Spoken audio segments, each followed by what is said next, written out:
programang ito ay rated SPG. Striktong patnubay at gabay ng magulang ang kailangan. Maaaring may masiselang tema, lengguwahe, karahasan, sexual, horror o droga na hindi angkop sa mga bata. Magandang araw mga kaibigan, narito naman tayo sa aking munting channel sa ating paboritong palabas sa FPG's Matang Quiapo. Nang nag-akusar si Tinding kay Rigor, kay Suarez, ang sabi ni Suarez, ano ba ang nagawa ni Rigor na atraso?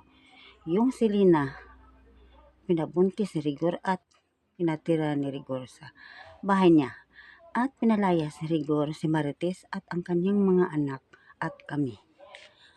At walang tirahan si Marites at si Santino at habang nag-usap sila ni Rigor ni Suarez, totoo ba Rigor na pinatira mo ang babae mong si Lina sa bahay ninyo ni Marites?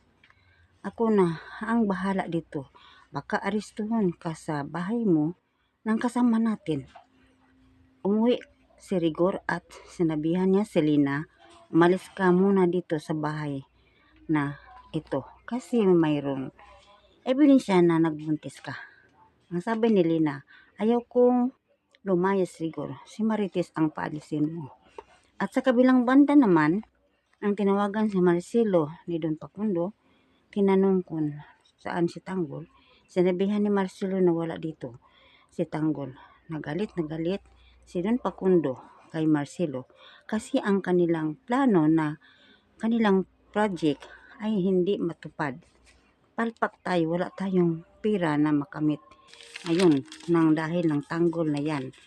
Ang sabi ni Marcelo, matigas ang ulo ni Tanggol. Ano, gusto mo, senyor, babarilin ko siya? Ang sabi ni Don Facundo, ano, maghanap ka naman ng malaking problema? Huwag mong gawin kasi maayos na nagkaisa tayo ni Tanggol sa ating grupo. Na nagdating sina Amanda Supremo at kanila nakita ni na tinutukan si Tanggol ng baril. Sabi ni Supremo, kung babarilin mo si Tanggol, ikaw babarilin din namin. Nang kasama nila Amanda at Supremo, silang lahat ay tinutukan si Marcelo ng mga baril. Bakit nandito kayo? Akala ko hindi na kayo mag-isa sa amin.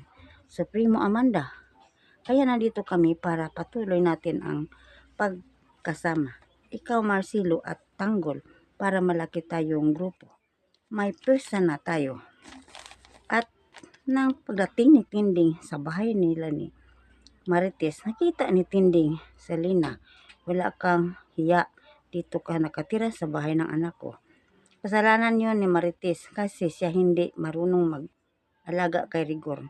Sinampal ni Tinding si Lina at nagkarambulan sila, Marites at Tinding at Rigor dahil sa pagkabit ni Rigor. At hanggang dito lang mga kapatid ko ang aking sinasalaysay. Sana panoorin ang po ninyo sa sunod ang palabas. At huwag niyo akong kalimutan sa pag-share, like, subscribe. Maraming salamat.